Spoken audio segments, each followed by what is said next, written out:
ஏங்கம்மா நாம் இருக்கிற வசதிக்கு நல்ல அரிசியாக ஆக்கிட்டீங்களாமே, ஏன் ரேஷன் அரிசியாக ஆக்கிட்டீங்கிற? அது என்ன ரகசியா என்கிட்ட எதுவுமே சொல்ல மாட்டேங்கிற, அதை சொல்லு. ரகசியம்லாம் ஒன்றும் இல்லைப்பல. இதில் என்ன ஒரு ரகசியம்னா,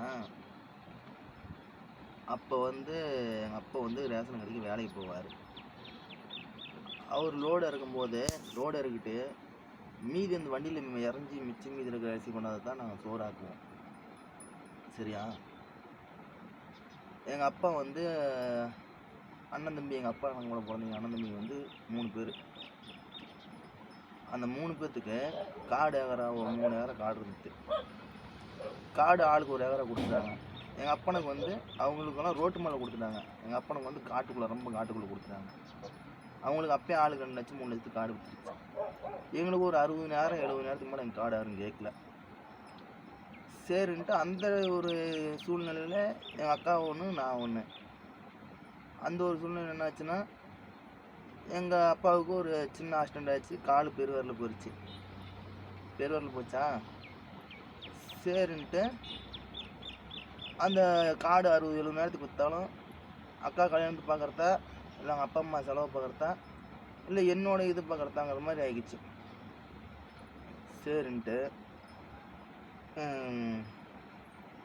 ஒரு அந்த சைடு ரயில்வே ட்ராக் வந்துருச்சு.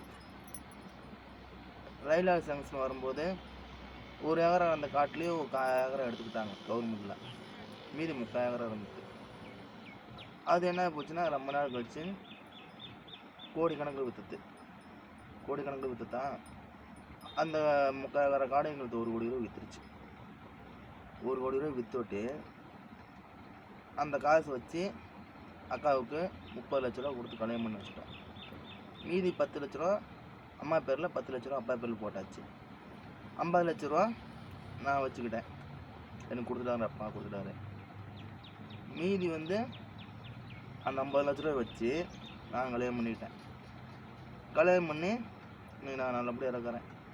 இருந்தாலும் ஏன் நான் அந்த பழசை மறக்காத நான் அந்த ரேஷன் அரிசி சாப்பாடு சாப்பிட்றேன்னா, அது ஒரு நன்றிக்கு பழசு மறக்கக்கூடாதுங்கிறதுக்கோசரம்.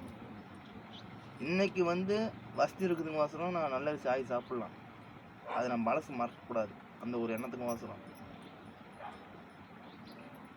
திங்கிற சாப்பாட்டையும் கட்டண மனைவியும் பழிச்சுமா, கட்டண மனைவி வந்த வழியே போயிடுவா, வந்த லட்சுமியும் வந்த வழியே போயிடும்.